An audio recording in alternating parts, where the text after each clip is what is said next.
It has been a crazy week in Star Wars Galaxy of Heroes.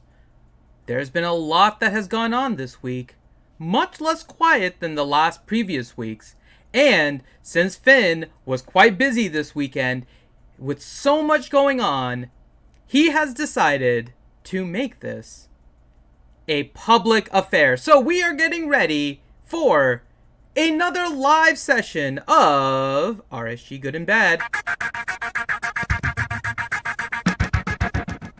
Hey there everyone, welcome to another Reality Skewed Gamers Good and Bad episode. I am Finity with Reality Skewed Gamers, and we are here to do Good and Bad live with you guys in chat. Now I'm looking at the chat and I know this everything is all messed up. It is on a Sunday instead of a Saturday, and it's at 8 p.m., 8:30 instead of 7, and all this kind of things, and we're doing it live, but there is a lot going on right now, and I figured, you know what? Let's have some fun with this and actually, go through everything together, because there was, in fact, a good deal of stuff for us to review. So, if you guys are ready, let's go ahead and jump in to this week's Good and Bad. Now, the first thing we're going to jump into is maybe the biggest news we have had in this game for a while, but it is also something that was quite expected. We had the introduction of Jedi Master Luke and Sith Eternal Emperor, aka Old Man Palpy. Now, we have Old Man Palpy, and we have all this stuff going on, and it's a pretty interesting way that the game is going. Now, there's a lot of confusion in the community because there's a lot of people that believe that the Galactic Legends now are being released a little bit too soon from the last Galactic Legends. And in general, I think I may agree. However, with the recent trend in this game, there has been an accelerated timeline for a lot of things in this game. Whether it was the relics, whether it was the first set of Galactic Legends, and now the second set of Galactic Legends, CG has basically shown that they are accelerating the timeline for a lot of different things that players are pretty much normally accustomed to. We're not seeing that huge gap that allows people to develop the meta, play with the meta, and then the meta gets redone. No, now it's pretty much at the point where if anyone is free to play and is able to access the latest content, all of a sudden, boom, we're seeing the next thing. So I think we have a lot of expectation setting to do as a community in what is new with this game now compared to what it used to be, and this may be the new direction of the new senior executive producer and all that kind of stuff. But with that, I am giving the Galactic Legends, before we go into this, what should I give this? You know what? I know what I'm giving it. I am giving it a thumbs up. Wrong one. Business is good. This is what happens when we go live. That's right. Business is good right now. And again, I am a fan of these Galactic Legends. I think these ones made the most sense. The game is focusing a lot more on the newest trilogy, more so than anything else. And again, I am looking at this from an objective perspective, which is that CG is showing that they're already accelerating the timeline. So the fact that the Galactic Legends seem like they're released a little bit too soon is not something that I am taking into account. I am taking into account what it means for the game and, of course, the characters. Now, I see Darsayan, how can you be a fan when you don't even go for them? The reason I don't go for them is because Galactic Legends are not designed for free-to-play players.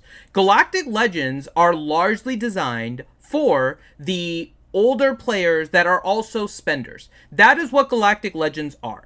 There is a change in the way this game is played. It is for the players to change their mindset. And so if you're still playing with that old mindset that free-to-play can remain competitive, it requires a great deal of hoarding, a great deal of focus, and unfortunately, a great deal of sacrifice. So the way that every player plays has to be within their lane in how they play. So I am looking at the Galactic Legends for what they are. they are endgame content for high spenders when it comes to the immediate impact.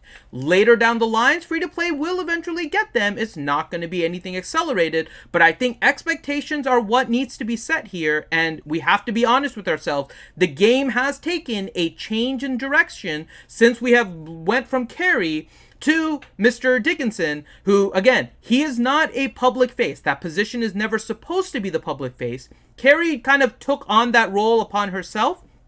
The new one does not. Top Hat is kind of filling into that role, but the new leadership at CG is accelerating all of these timelines. So it is now up to players to find a way to adjust. If you are going to continue to go for Galactic Legends and you feel that this is too accelerated, well, maybe that's because this isn't designed for you to get right on day one or in the first 2-3 months. No, this is designed for endgame content.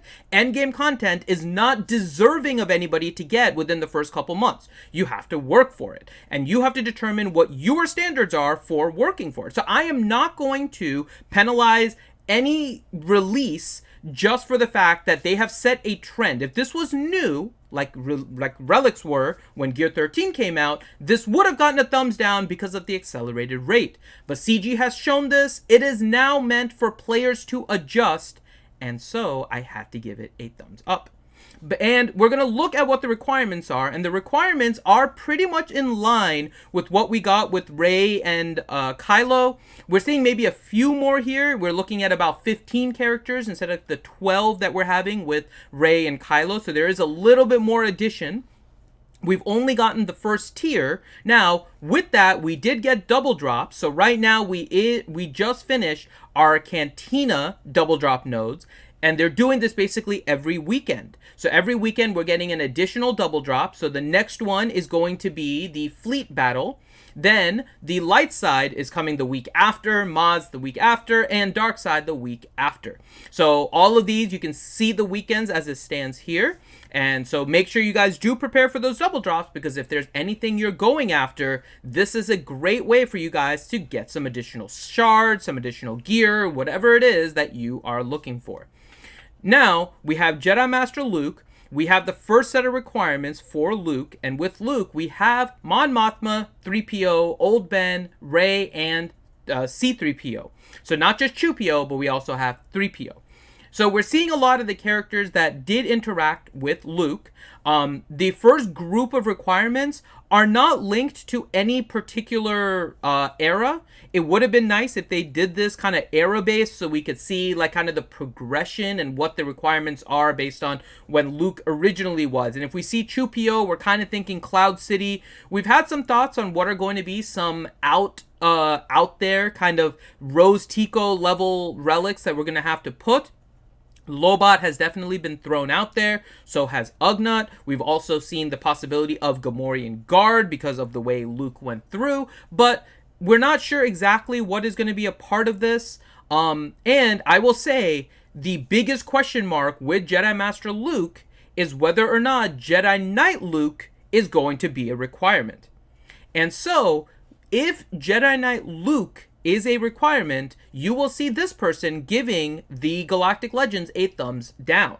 And the reason is because Luke and Palpatine are supposed to go into the Journey Guide. The concept of the Journey Guide is that players are not forced to farm everything they need for this 1 week time frame where these characters are released. They're designed so that players have an end game, and when they reach that goal, they are then able to access it.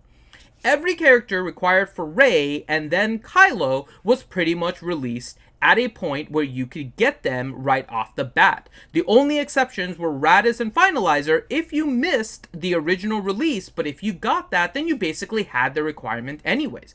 And so that I am not going to penalize against CG. However, Jedi Knight Luke is not in the Journey Guide. He is actually not even in a cadence that would allow you to, let's say, 2 months after the Jedi Knight Luke event came, to even go for this, because then you would have to wait an additional month for Jedi Master Luke.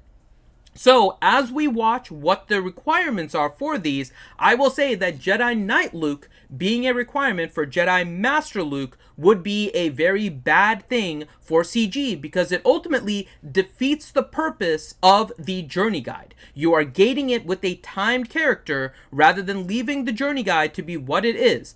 An event that is open for players at all times, and when they have the requirements, they can go ahead and attempt it. So if this is not what Galactic Legends should be, then you go ahead and add Jedi Knight Luke, and then you are changing the definition of what Galactic Legends are.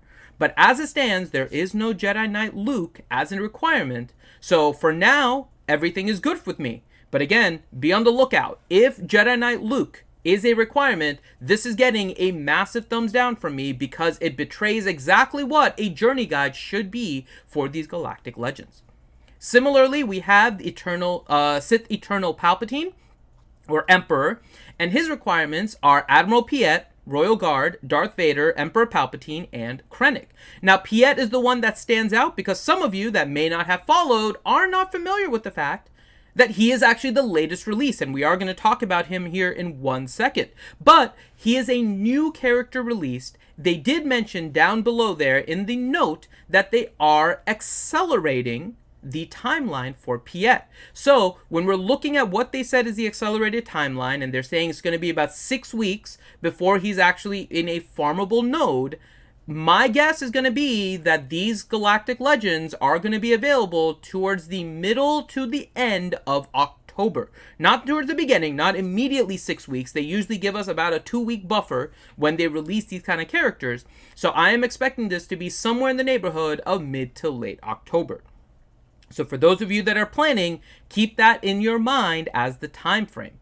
So these are what we have so far for the requirements. There are still a lot of questions, and to me, the biggest question mark is how Jedi Knight Luke is going to get pulled into the Jedi Master Luke. It would seem to make sense, except for the way that Jedi Knight Luke is going to be released, so there is an issue. Ziglet is saying, but what if Jedi Knight Luke enters the Journey Guide the same time Galactic Legend enters the Journey Guide? In that case, there is a possibility that this is good, but keep in mind what this means. First off, the event is not even in the Journey Guide, which is a shame in and of itself. Malik, for example, is on a timed scale, and he was still in the Journey Guide, so players could check the requirements, but they had not put Jedi Knight Luke into the Journey Guide from the beginning. So that by itself was already a problem. However, if they put Jedi Knight Luke into the Journey Guide as a freely accessible event like all the other ones, it would also be a big change from the way they've done some of these special events. So if they go about that way, then I think this is also a not so great proposition for CG, and really their only win situation, in my opinion, is to just leave Jedi Knight Luke out of the Jedi Master Luke event. Jedi Knight Luke can be his own standalone thing, and then leave Jedi Master Luke. And leave that. You already have CLS and Farm Boy Luke as the requirements that could be needed for Jedi Master Luke that would then mirror Sidious and Emperor Palpatine being needed for Sith Eternal Emperor. But now we get into the one character that I mentioned here. We have the new character of Admiral Piet, and we are going to now jump into his kit to see what is going to happen. So now we're looking at Admiral Piet. He is a new character in this game with an Empire and a Imperial Trooper tag. Now, the first thing a lot of people think is, okay, is he going to make my Empire, or is he going to make my Imperial Troopers even better? Because we have some uses now for the Imperial Troopers. We've seen people use it against bounty hunters. We've seen them use it against Night Sisters. I mean, the Imperial Troopers have some purpose. But let's go through and look briefly at his kit and point out some of the major things here. He has a basic that deals damage and calls another ally to assist. And allies with inevitable failure are all called to assist. So, the inevitable failure is a buff that is coming with the character. So we're going to continue down here to where we see it, which is his special, which is the Imperial Ambition. And when we look at Imperial Ambition, all allies gain offense up for for 2 turns, and Admiral Piet gains stealth for 2 turns, so that makes him a little bit difficult to kill, keeping him alive. Inflict marked for 2 turns and 3 stacks of inevitable failure on target other Empire ally until the end or the ally is defeated. So now you have the inevitable failure buff coming in. It stacks, and there's a lot of things that they do based on the stacking. They increase health, they increase protection, and ultimately when you get to 20 stacks, you are getting the 300% offense and 25% speed. So you are getting a lot of boosts here with this special ability. So you're seeing how Piet can maybe fit into these teams. But you can read through these and go on the forums and check out his kit. He's actually in-game as well if you want to check this out.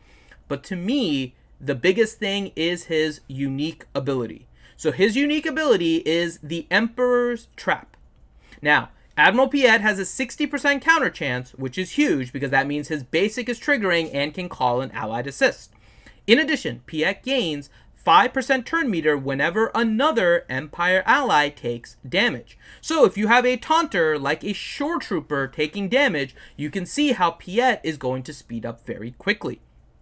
Then we have whenever an Empire ally begins a turn or attacks out of turn, all Empire allies gain a stack of the Emperor's Trap until the start of the next enemy turn.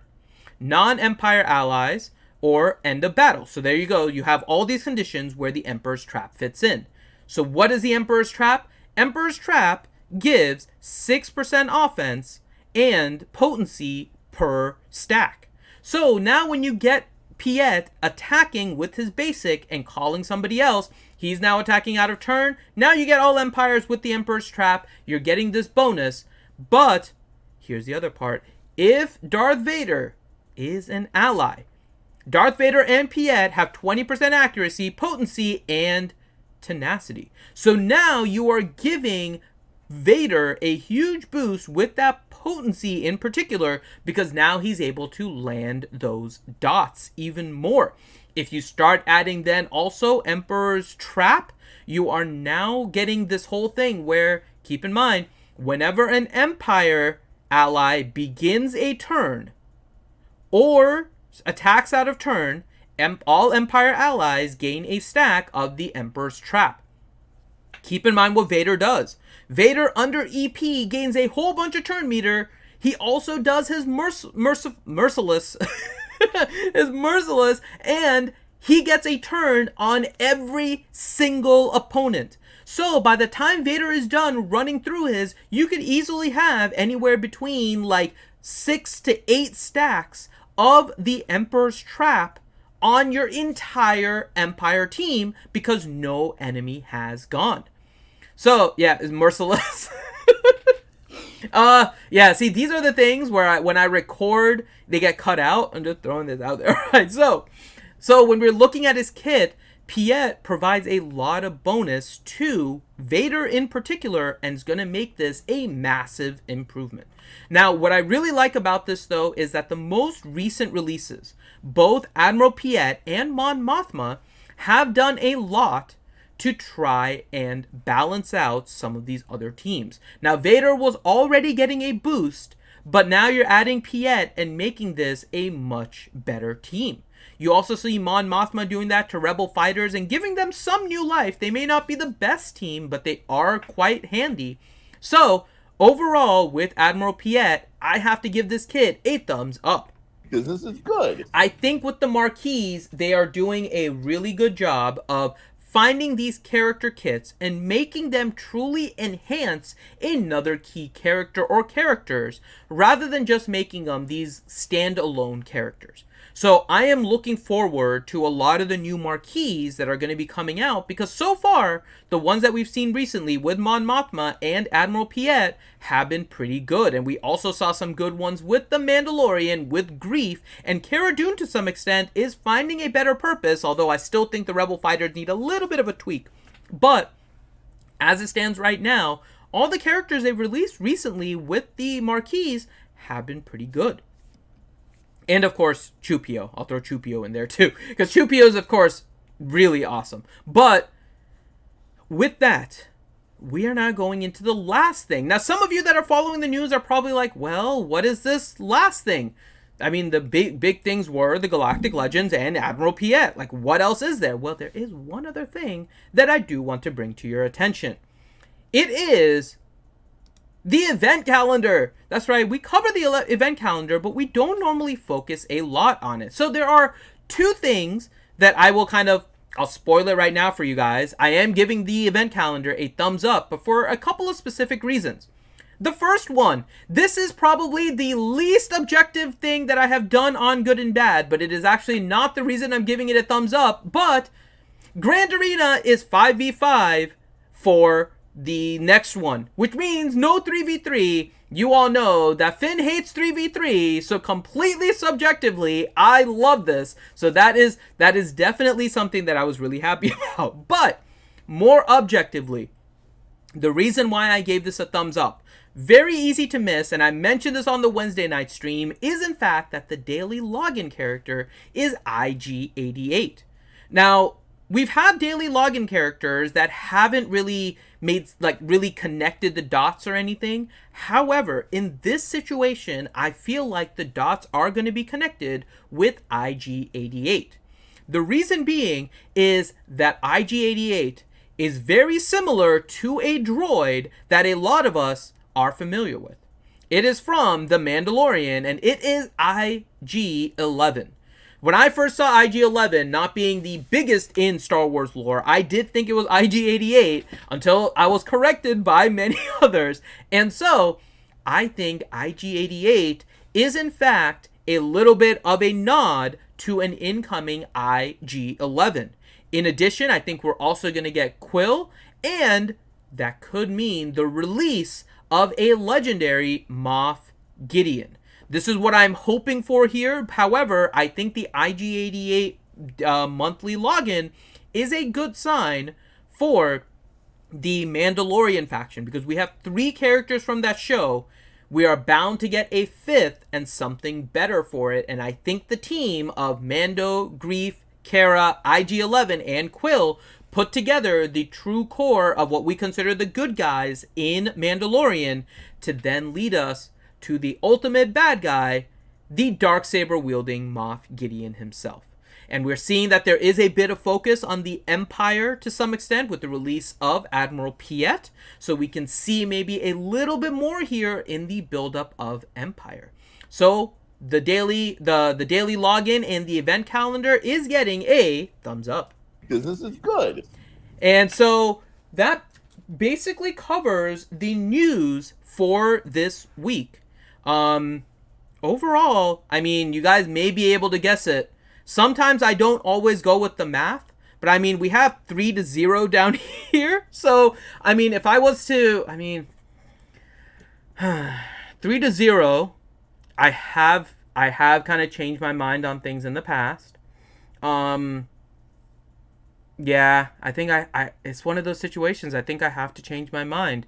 So despite the fact that there are 3 goods and 0 bads this week, I am giving this week a thumbs up.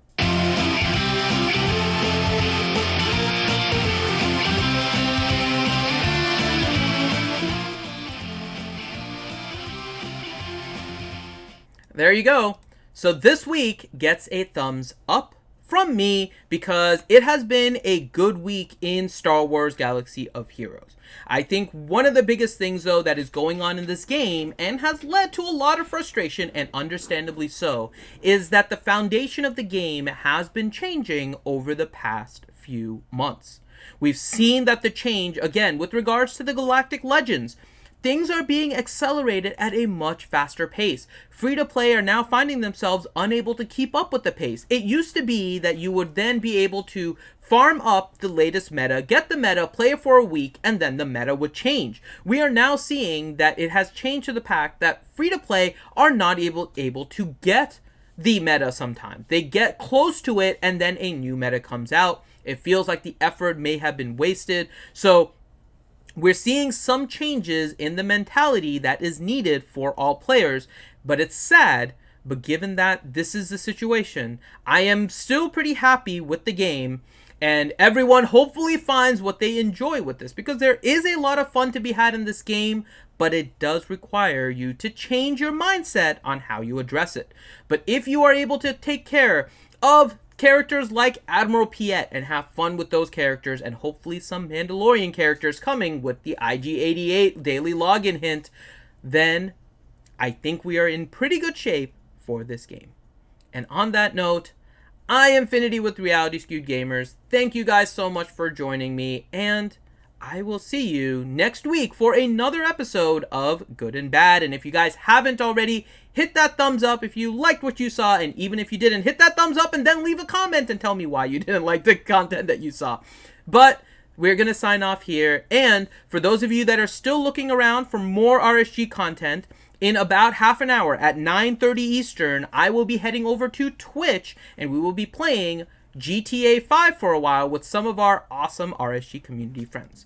And with that, I am Finity with Reality Skewed Gamers. Thank you guys again for joining me on this Sunday night, and hope to see you over on Twitch for another late night stream. Bye, guys.